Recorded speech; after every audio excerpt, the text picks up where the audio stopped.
बिस्मिल्लाहिर्रहमानिर्रहीम। अस्सलाम वालेकुम नाज़रीन, आप यूट्यूब चैनल देख रहे हैं। मैं इमरान खान हूँ। ये पहली खबर जो है ये सबसे बड़ी खबर है, मुझे इसकी आज कन्फर्मेशन हुई है। और ये वो लोग हैं जो ज़्यादा अपनी खबरों के हवाले से मशहूरी नहीं करते और चीज़ें नहीं बताते कि एक्चुअली इन्होंने क्या रोल प्ले किया है। ये बहुत सारे अनसंग हीरोज़ हैं। ये बहुत सारे लोग ऐसे हैं जिन्हें आप जानते भी नहीं हैं, जो आपको सामने दिखाई भी नहीं देते, और वो ओवरसीज़ पाकिस्तानी कहीं ना कहीं काम कर रहे होते हैं। यानी साजिद तारड़ आजकल पाकिस्तान तरीके इंसाफ से बहुत तंग है। ये अपने आप को डोनाल्ड ट्रंप का मुशीर कहते हैं और पाकिस्तानी मीडिया भी इनके पीछे इस चक्कर में लगा हुआ था। तो पाकिस्तान में तो कोई भी आ जाए बहरूपिया, उसके पीछे सारे लग जाते हैं। तो साजिद तारड़ साहब भी ये कह रहे हैं कि ऐसा लगता है ये पागलपन है कि ओवरसीज़ पाकिस्तानी जो है, ख़ास तौर पे जो अमेरिका में है, उन्होंने इसको जहाज़ समझ लिया कि इमरान खान साहब की मदद करनी है। तो अब जो मैं आपको खबर देने वाला हूँ ये बहुत इंपॉर्टेंट और बड़ी खबर है। वो ये है कि 26 तारीख को जब इस्लामाबाद में कत्लेआम हुआ था ना, तो उसी दिन, क्योंकि अमेरिका में दिन बाद में आता है, पाकिस्तान में पहले आता है, यहाँ बहुत कुछ 10-12 घंटों का फ़र्क है, बहुत लंबा टाइम गुजरता है, फिर अमेरिका में वो वाला वक्त आता है। तो जब यहाँ पे कत्लेआम हो रहा था तो उस वक्त अमेरिका में एक्टिविटी शुरू हो गई थी। और पाकिस्तान में जो कुछ भी डी चौक में हुआ 26 तारीख को, जब अमेरिका में वो वक्त आया 26 तारीख का, उसके बाद तो अमेरिका के अंदर पाकिस्तानी अमेरिकन उसी रोज़ हंगामी तौर पर रिपब्लिकन्स, जो पार्टी अब इलेक्शन जीती है, डोनाल्ड ट्रंप की पार्टी, उनकी जो एस्टेब्लिशमेंट है उसके साथ मिले और तफसीली मुलाकात में उन्हें सारी सूरत हाल से आगाह किया था। उसके बाद अगले 48 से 72 घंटों में जो पाकिस्तानी ओवरसीज़ वहाँ पे मौजूद हैं, पाकिस्तानी अमेरिकन, उनके साथ रिचर्ड ग्रेनल की भी मुलाकातें हुई, वो भी अंगेज हो गया और वो अब तक पूरी तरह से मुतहर्रिक है। और मैं क्योंकि अब यहाँ तक पहुँचा हूँ और मेरी लोगों से बातचीत हुई है और उन्होंने कंफर्म किया है कि जी हमारी जो 26 नवंबर को यहाँ पे जो कुछ भी पाकिस्तान में हुआ था, हमने रियल टाइम में सारी इन्फॉर्मेशन अमेरिका की जो आने वाली इंतज़ामिया है, हुकूमत है, उनको हमने सब कुछ बता दिया था। रिचर्ड ग्रेनल उन्हीं दिनों में एक्टिवेट हुआ था। अब मैं आपको जो खबर दे रहा हूँ ये बड़ी खबर है और इसकी कन्फर्मेशन है, और हुकूमत के लिए परेशान होने की बात इसलिए है कि रिचर्ड ग्रेनल ने अब तक जो कुछ भी किया है या जो कुछ भी कहा है वो इनफरादी हैसियत में नहीं किया। उनके कहने का अंदाज अपना हो सकता है, लेकिन जो कुछ भी रिचर्ड कर रहे हैं ये वो इनफरादी हैसियत में नहीं कर रहे।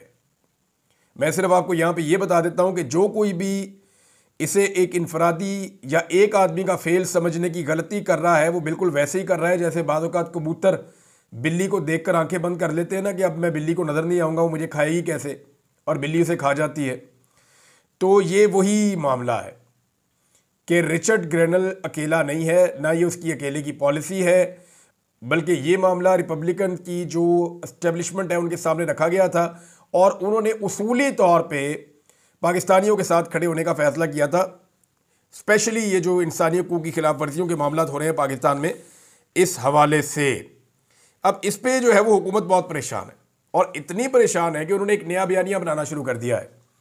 इस बयानिए को मैं वन लाइनर में आपको अगर समझाऊँ तो वो ये है कि जब भी पाकिस्तान के ऊपर बाहर से इंसानी हकूक़ की खिलाफ वर्जियों के हवाले से कोई दबाव आएगा तो पाकिस्तानी हुकूमत उसको करार देगी पाकिस्तान के एटमी असासों पर हमला। मिसाल के तौर पे मुझे गायब कर दिया गया, किसी और सहाफ़ी को खुदा न खास्ता गायब कर दिया गया, किसी शख्स के ऊपर झूठा मुकदमा बना दिया गया, लोगों को गोलियां खुदा न खास्ता मार दी गई, या कोई भी जुल्म और जबर पाकिस्तान में पाकिस्तान की मौजूदा हुकूमत जब भी करेगी तो बाहर से दुनिया से जब भी उसके खिलाफ आवाज़ उठाई जाएगी तो पाकिस्तानी हुकूमत अब ये करेगी, देखिए जी हमारे एटमी असासे खतरे में पड़ गए, देखिए जी हमारी कौमी सलामती खतरे में पड़ गई। इन्होंने अब एक नया फार्मूला अपनाया है जो पाकिस्तान की एस्टेब्लिशमेंट वो ये नहीं कर रही, क्योंकि अमेरिका के खिलाफ पाकिस्तान की एस्टेब्लिशमेंट, मैंने आपको बताया, कभी नहीं जाती। वो कभी भी अमेरिका के खिलाफ पाकिस्तान की मिलिट्री एस्टेब्लिशमेंट स्पेशली कभी नहीं जाएगी।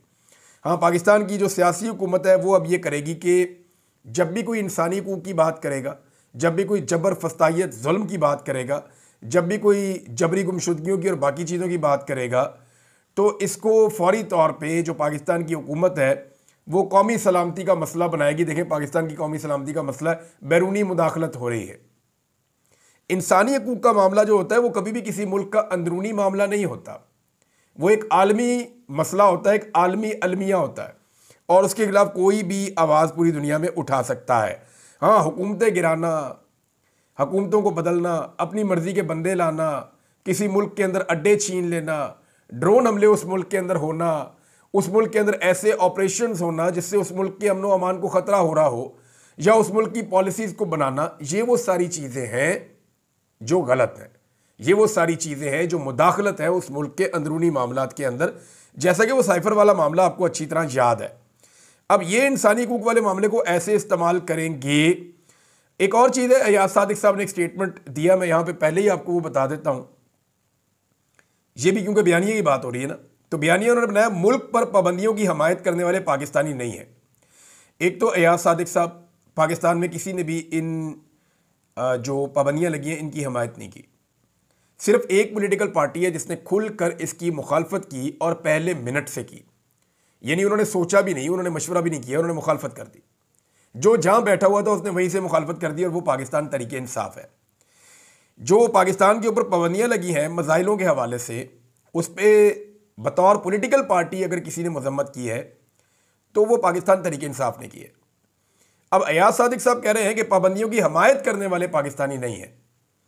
मैं एक और बात कहना चाहता हूं कि जो पाबंदियों पर खामोश रहे, क्या वो मुहिब वतन पाकिस्तानी है?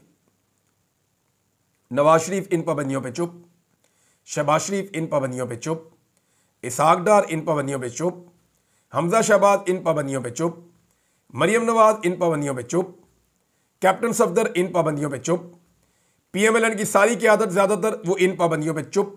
तो क्या ये चुप रहने वाले, जब पाकिस्तान के साथ ज्यादती हो रही है इसके ऊपर जो लोग खामोश रह रहे हैं, क्या वो मुहिब वतन पाकिस्तानी है, या वो लोग मुहिब वतन पाकिस्तानी है जो इन पाबंदियों के खिलाफ आवाज़ उठा रहे हैं? ये बात मैंने सवाल वैसे उठाया, इदारों में बैठे हुए लोग भी सोचे हैं कि उन्होंने किस तरह का तजुर्बा किया है, मज़ा तो बहुत आ रहा होगा उन्हें।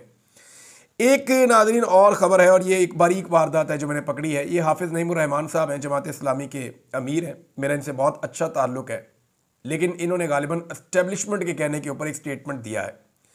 इस वक्त देखें, पाकिस्तान की एस्टेब्लिशमेंट और हुकूमत अमेरिका को खुश करने की कोशिश कर रही है। वो ये जानते हैं, पाकिस्तान सब जानते हैं पाकिस्तानी, कि जब भी अमेरिका में कोई भी हुकूमत आए, चाहे वो ट्रंप की हो, जो बाइडन की हो, ओबामा की हो, बुश की हो, किसी की भी हो, वो हमेशा प्रो इसराइल ही होगी। इसराइल की बड़ी इन्वेस्टमेंट है, बड़ी मेहनत है, अमेरिका में उन्होंने बड़ी लॉबिंग की हुई है। तो जो भी हुकूमत अमेरिका में आएगी वो इसराइल के प्रो होगी, यानी वो इसराइल से मोहब्बत करने वाली होगी। जो भी आएगी, ऐसी कोई हुकूमत मैंने देखी नहीं जो इसराइल के साथ प्यार नहीं करती अमेरिका की। तो लाजमन जो अब हुकूमत आ रही है वो भी प्यार ही करेगी उनसे, जो पहले थी वो भी प्यार ही करेगी। तो ये पैकेज जो पाकिस्तान में तैयार किया जा रहा है कि हम आपको क्या दे सकते हैं, अब उसके लिए ज़रूरी समझा गया कि इमरान खान से इस मौका पर इसराइल के खिलाफ बयानात दिलवाए जाएं, हालांकि वो जेल के अंदर बंद है। हाफिज़ नईमुर रहमान का स्टेटमेंट देखें, बानी PTI जेल से ऐलान करें कि इसराइल को नहीं मानते, और उन्होंने कहा हुकूमत और PTI के दरमियान मुज़ाकरात की हमायत करते हैं और चाहते हैं कि बानी PTI आज जेल से ऐलान करें कि इसराइल को नहीं मानते। अब सवाल मेरा ये है हाफिज़ नईमुर रहमान साहब से, एस्टेब्लिशमेंट के कहने पे आपने ये डिमांड तो डाल दी, आपने सोचा है कि उन्होंने ये डिमांड डलवाई क्यों आपसे? मैं आपको बताता हूँ। देखें, ये जो इमरान खान साहब हैं, क्या इन्होंने कभी ज़िंदगी में कहा कि मैं इसराइल को मानता हूँ और फ़लस्तीन को नहीं मानता? क्या पाकिस्तान में किसी और लीडर ने इसराइल के ख़िलाफ़ और फ़लस्तीन के हक़ में इतनी आवाज़ उठाई जितनी इमरान खान ने उठाई? किसी ने भी नहीं किया। इमरान खान ने इसकी कीमत भी चुकाई है। मौजूदा हुकूमत के वफादार जो हैं वो इसराइल में जाते हैं अपना वफ्द लेकर, हुकूमत में जो बैठे हुए लोग हैं हाफिज़ नईमुर रहमान उनसे नहीं कह रहे कि इसराइल पे बात करो। कितनी बारीक वारदात है। देखें आप, जो हुकूमत के अंदर जमातें बैठी हुई है, हुकूमत के अंदर जो लोग बैठे हुए हैं, जो जाते हैं इसराइल के अंदर, उनके वफादार लोग इसराइल के अंदर अपना वफ्द लेकर भी जाते हैं, उनको हाफिज़ नईमुर रहमान नहीं कह रहे कि तुम कहो कि तुम इसराइल को नहीं मानते। वो जो आदमी जेल में बैठा हुआ है, जो बार बार ये बात करता रहा है, उसको कह रहे हैं कि नहीं तू कह। वजह क्या है? हाफिज़ नईमुर रहमान साहब हक के साथ तो खड़े ही नहीं हुए। जब जब इसराइल के लिए, जब जब फ़लस्तीनियों के लिए मुजाहरा हुआ इस्लामाबाद में, और जो जुल्म और जबर हुआ मुश्ताक अहमद साहब के ऊपर, वहाँ कहाँ थे हाफिज़ नईमुर रहमान साहब? उन्होंने तो साथ नहीं दिया उनका, उन्होंने तो अपनी सियासत की। तो अब ये बारीक वारदात इसलिए डलवाई जा रही है कि पाकिस्तान का मौजूदा रजीम अमेरिका को ये कायल करना चाहता है, जी हम आपके लिए कर गुजरेंगे जो आप कहेंगे। ये इमरान खान नहीं करेगा, ये बात याद रखें। तो इस तरह की बारीक वारदातें डाल रहे हैं, और इमरान खान वैसे भी नहीं करेगा, इमरान खान वैसे भी नहीं करेगा, ये सारी दुनिया जानती है। लेकिन इस वक्त ये एक बारीक वारदात है, मैंने आपको बता दी है, जो डाली गई है और डलवाई गई है हाफिज़ नईमुर रहमान साहब से कि जेल में बैठे हुए आदमी से गारंटियां मांगो जो हुकूमत में बैठे हुए हैं उनसे किसी किस्म की कोई गारंटी मांगने की ज़रूरत नहीं है।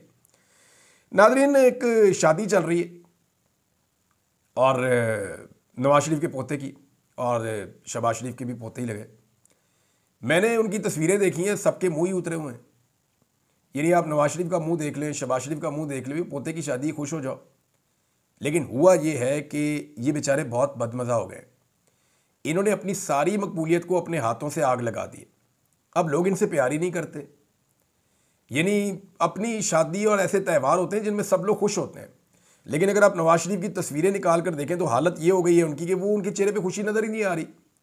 शादी के अंदर भी वो गवाची गां की तरह उदास उदास फिर रहे हैं। वजह क्या है? वजह यह है कि अब इन्होंने अपनी पार्टी की वो हालत कर दी है कि ये एस्टेब्लिशमेंट की मदद के बगैर अपने काउंसलर्स को भी इलेक्शन नहीं जितवा सकते। ऐसा बेड़ा गर्क किया मियां नवाज शरीफ साहब ने और उनकी बेटी ने अपनी पॉलिटिकल पार्टी का। और ये क्योंकि घर की पार्टी है तो उन्हें लगता है कि हमारी पार्टी, हम जो मर्जी करें।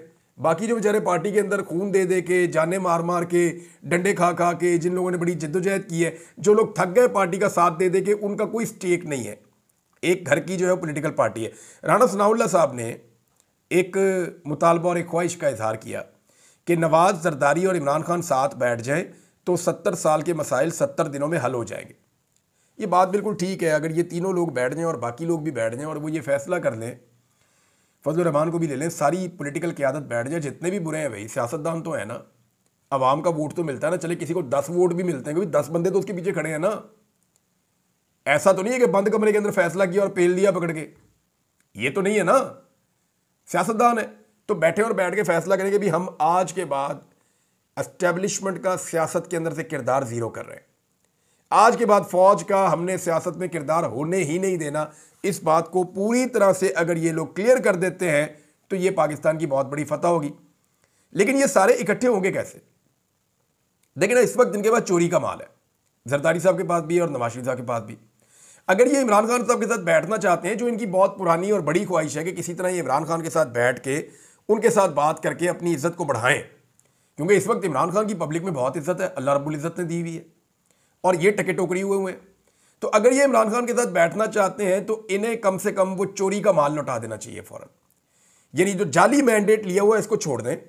शहबाज शरीफ से कहें जी असम्बलियाँ तहलील कर दें, मरियम नवाज से कहें जी ये जाली हुकूमत छोड़ दो, जरदारी साहब अपना सदारत का जो जाली होता है उनको जाली सीटों के साथ मिला हुआ वो छोड़ दें। तो ये जाली हुकूमतें ख़त्म करने के बाद इमरान खान के साथ जाकर बैठ जाए और बैठकर इलेक्शन कमीशन की तश्कीलें नौ कर दें। 70 दिन क्या 70 घंटे क्या, ये तो 70 मिनट का काम है। चीज़ें तो सबको पता करनी क्या है। इलेक्शन कमीशन की तश्कीलें नौ कर दें, उसको बेहतर कर दें फौरी तौर पे सारे मिलकर। जो बाकी चीज़ें ठीक करनी है उन सबको ठीक कर दें।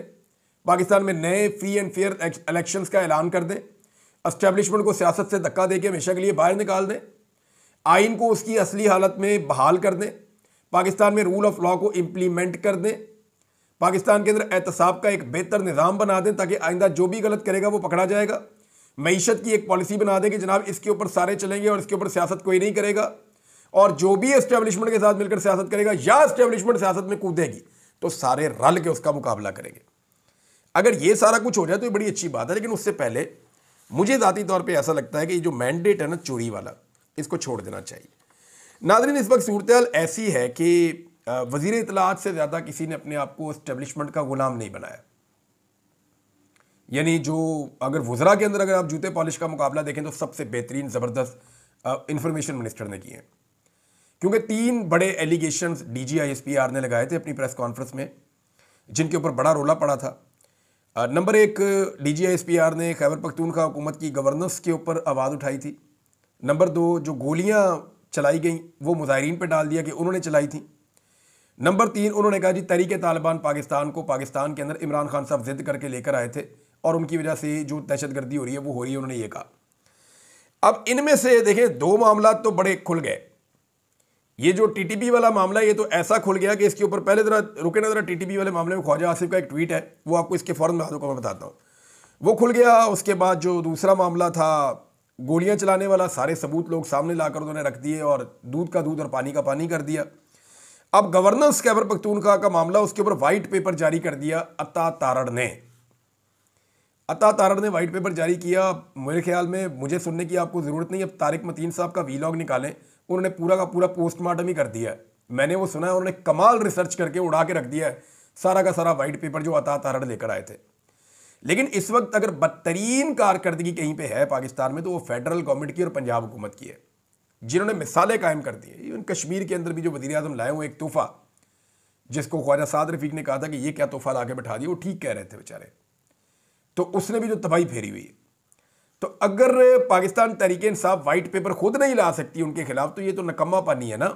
तहरीक इंसाफ इस वक्त वो पॉपुलैरिटी इंजॉय कर रही है जो इमरान खान की वजह से पार्टी को मिल रही है, तो वो कहते हैं हाथ पे हाथ रख के बैठो, काम ही नहीं करना।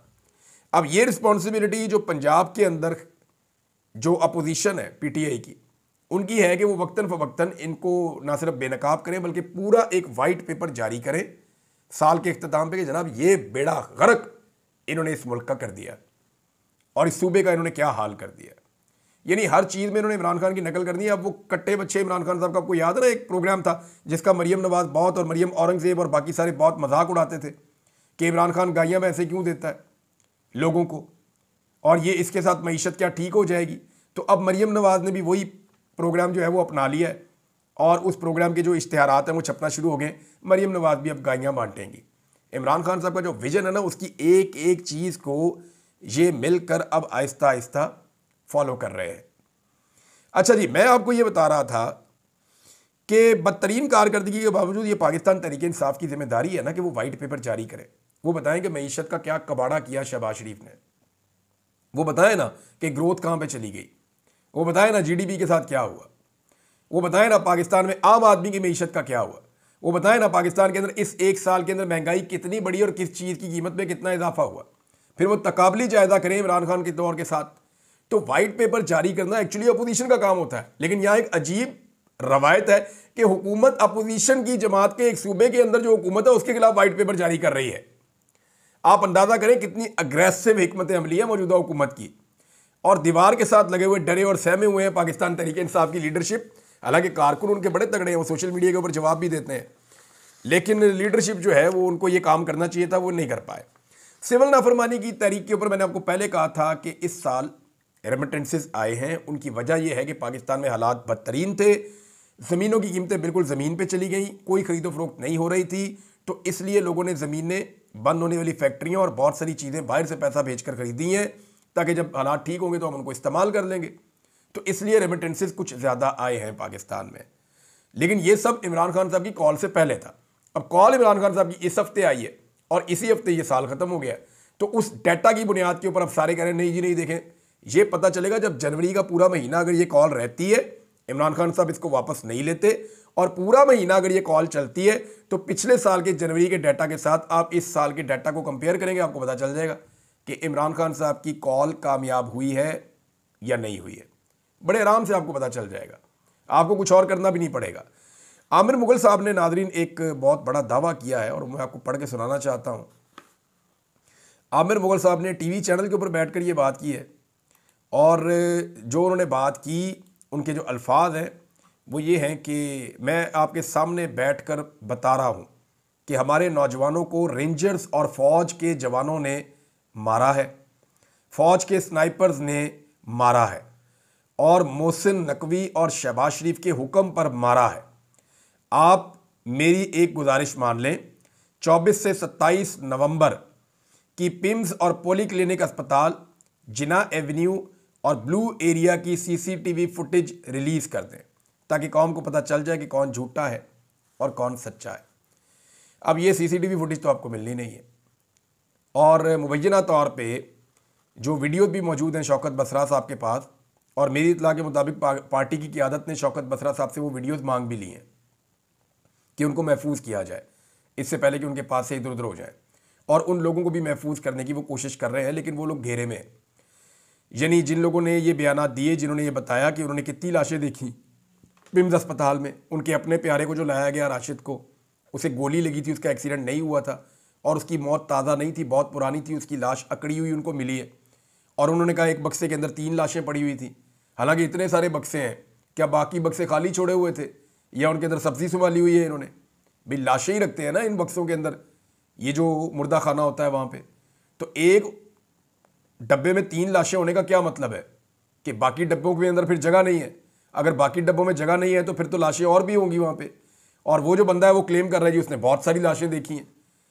तो ये जो क्लेम आया ये बड़ा खौफनाक है। इसके ऊपर बिल्कुल इंक्वायरी होनी चाहिए और जुडिशल इंक्वायरी ही इस सारे मामले को खोल सकती है। मेरी इत्तला के मुताबिक ओवरसीज़ पाकिस्तानियों ने एक नई कैंपेन शुरू की है और मैंने आपको कहा था कि क्रिसमस की छुट्टियों के बाद नए साल में 2 चीज़ें होंगी। एक कांग्रेशनल मीटिंग होगी अमेरिका में और एक बरतानिया में पार्लियामेंट्री ब्रीफिंग भी होगी और इसी तरह कनाडा में भी होगी और बाकी यूरोपीय यूनियन में भी ये चीज़ें होंगी। अच्छा, इसमें 2 बड़े मुतालबात सामने आने वाले हैं कि अक़वाम मुत्तहिदा को कहा जाएगा कि आप एक फैक्ट फाइंडिंग रिपोर्ट बनाएं 26 नवंबर को होने वाले कत्लेआम के हवाले से, और स्कॉटलैंड यार्ड से मुतालबा किया जा सकता है।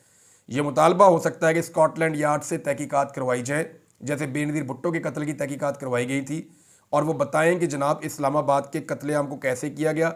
सारी फुटेज देखें, सारे लोगों से मिलें, सबके इंटरव्यूज़ लें, सहाफ़ियों के, ऐनी शाहिदीन के जिनको गोलियां लगी उनके, फिर जो सिक्योरिटी फोर्सेस के लोग मौजूद थे उनके, सबसे वो पूछें कि एक्चुअली ये क्या हुआ और किसने किया।